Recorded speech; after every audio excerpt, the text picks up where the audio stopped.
بسم الله الرحمن الرحيم. الحمد لله رب العالمين والصلاة والسلام على سيد الأنبياء والمرسلين. أما بعد، فقد قال الله تبارك وتعالى في القرآن المجيد والفرقان الحميد: أعوذ بالله من الشيطان الرجيم. بسم الله الرحمن الرحيم. يا أيها الذين آمنوا أطيعوا الله وأطيعوا الرسول وأولي الأمر منكم. وقال في موضع آخر: فاسألوا أهل الذكر إن كنتم لا تعلمون. وقال النبي صلى الله عليه وسلم: رضيت لكم ما رضي لكم ابن أم عبد. صدق الله العظيم وصدق رسوله النبي الكريم.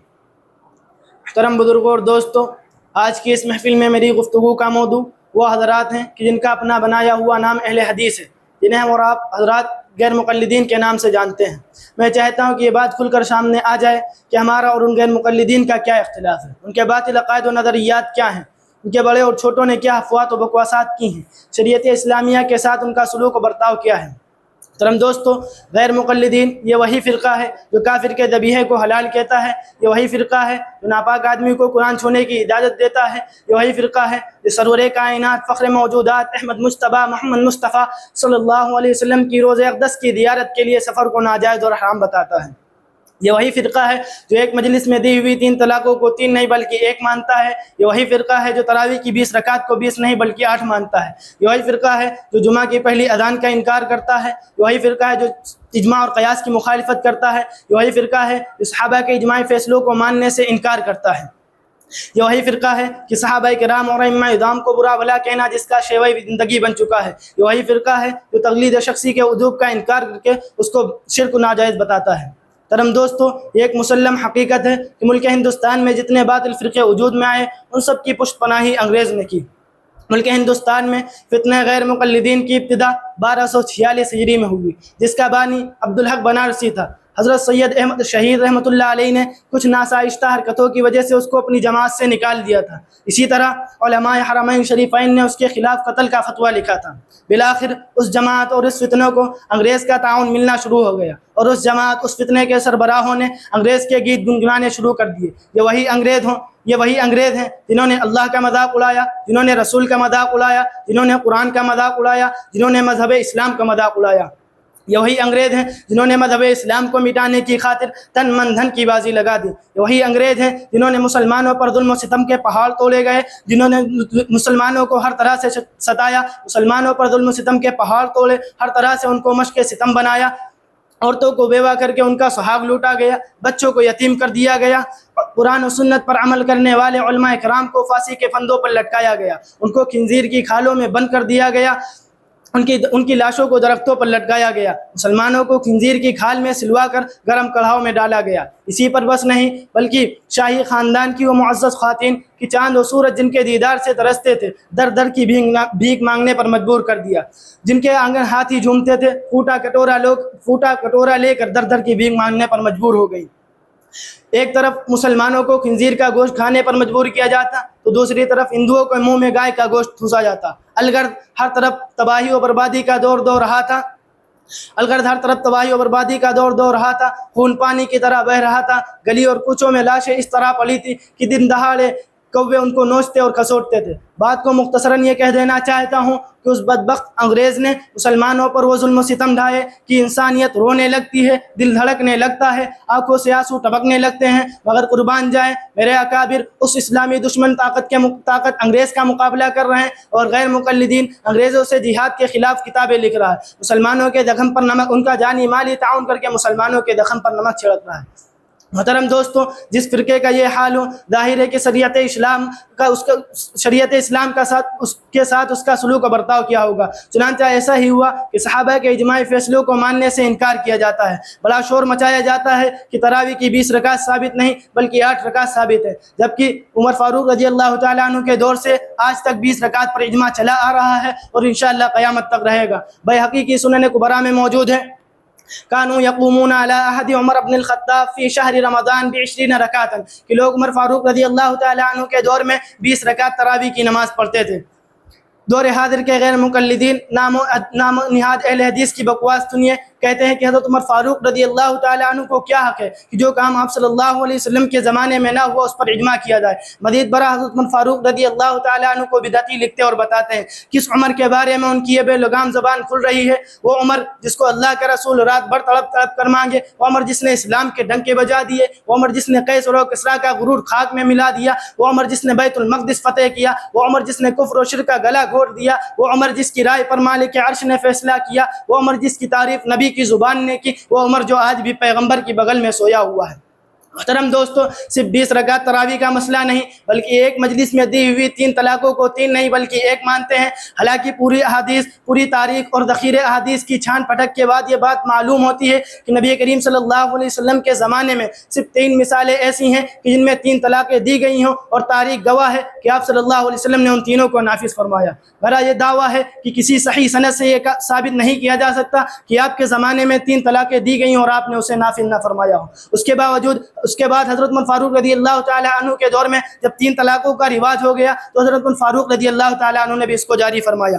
کسی صحابی نے آپ سے کوئی اختلاف نہیں کیا۔ میں تو یہ کہتا ہوں کہ اگر کسی چیز کا ثبوت قرآن اور حدیث سے نہیں بلکہ صحابہ کرام نے قرآن و حدیث سے نہیں ہے، اس کو صحابہ کرام رضوان اللہ علیہم اجمعین نے جاری و ساری فرمایا ہے، تو وہ بھی ہمارے لیے حجت ہے۔ کامیابی اور کامرانی کا دار و مدار اسی پر عمل کرنے میں ہے، کیونکہ نبی کریم صلی اللہ علیہ وسلم نے ارشاد فرمایا تھا، اصحابی کالنجوم بأیہم اقتدیتم اہتدیتم، کہ میرے صحابہ ستاروں کے مانند ہیں، جس کی بھی اقتدا کرو گے راستہ پا جاؤ گے۔ دوسری جگہ ارشاد فرمایا تھا، علیکم بسنتی وسنت الخلفاء الراشدین المہدیین تمسکوا بها وعضوا علیہا النواجذ۔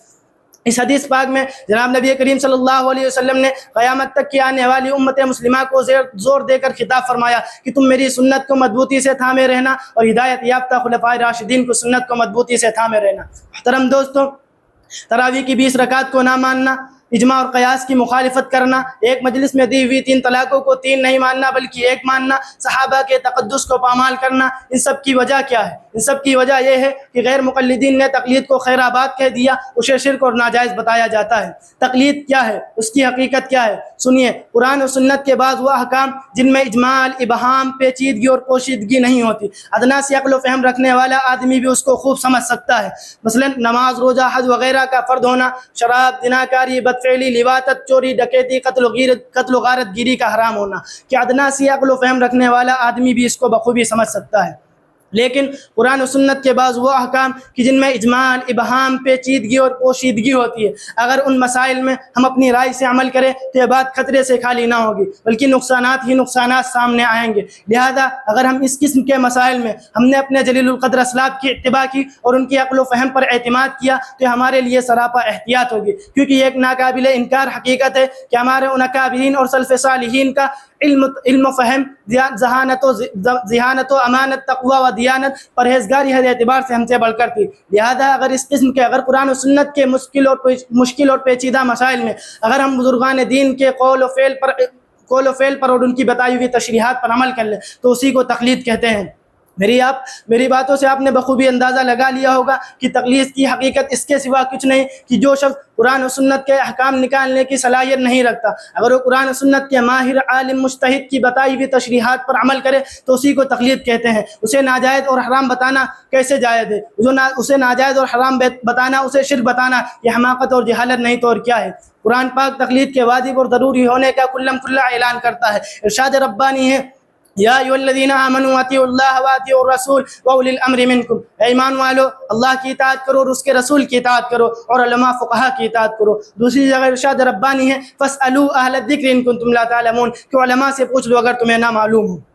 محترم دوستو، اس بات کی وضاحت کر دینا ضروری سمجھتا ہوں کہ اگر کسی ایک مسئلے میں ایک امام اور ایک عالم کے مسلک پر عمل کیا جائے، دوسرے مسئلے میں دوسرے عالم دوسرے امام کے مسلک پر عمل کیا جائے تو اس کو تقلید مطلق، تقلید عام، تقلید غیر شخصی کہا جاتا ہے۔ اور اگر تمام مسائل میں ایک عالم ایک امام کے مسلک پر عمل کیا جائے تو اس کو تقلید شخصی کہا جاتا ہے۔ تقلید عام، تقلید مطلق، تقلید غیر شخصی جائز نہیں بلکہ تقلید شخصی واجب اور ضروری ہے۔ آج کا دور فتنہ، فساد اور خواہش پرستی کا دور ہے۔ اگر تقلید کو مطلق نہ رکھا جائے تو انسان جس عالم جس امام کے مسلک کو اپنے موافق پائے گا اس پر عمل کر لے گا، اور جس عالم جس امام کے مسلک کو اپنے مخالف پائے گا اس کو چھوڑ دے گا۔ نتیجہ کیا ہوگا کہ دین اسلام ایک کھیل بن کر رہ جائے گا۔ اس کا نام دین پرستی نہیں بلکہ نفس پرستی ہوگا۔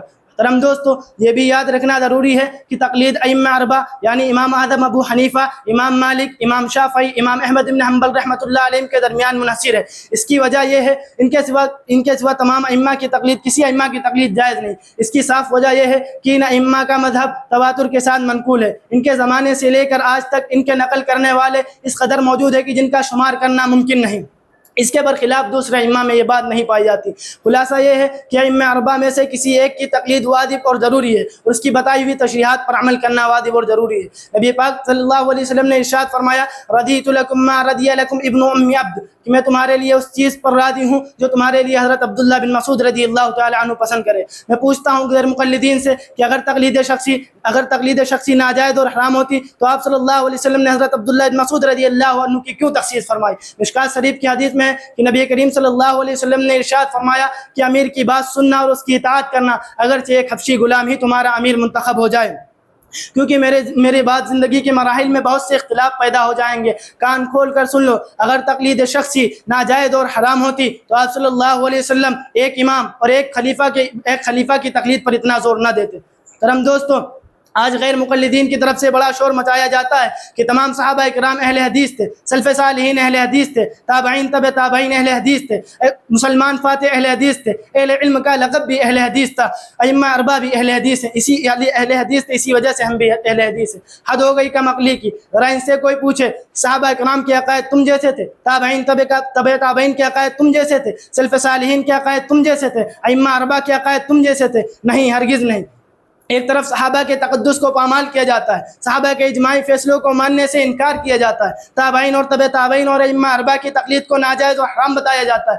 دوسری طرف ان حضرات کو اہل حدیث بتا کر اپنے اہل حدیث ہونے پر فخر محسوس کیا جاتا ہے۔ دور حاضر کے غیر مقلدین اہل حدیث نہیں بلکہ اہل حدیث کا مصداق ہیں۔ انہوں نے حکومت انگریز سے اپنا نام اہل حدیث منظور کروا کر مسلمانوں کو بہت بڑا دھوکہ دیا ہے۔ بلا شبہ صحابہ کرام، سلف صالحین، تابعین تبع تابعین، ائمہ اربعہ اہل حدیث تھے۔ وہ حدیث کی خدمت کرنے والے تھے، حدیث کی حفاظت کرنے والے تھے، حدیث کی تقلید کرنے والے تھے۔ محترم دوستو، آج کا دور فتنہ و فساد کا دور ہے۔ اگر تقلید کو ترک کر دیا جائے تو بہت سے نقصانات سامنے آئیں گے جن کا شمار کرنا ممکن نہیں۔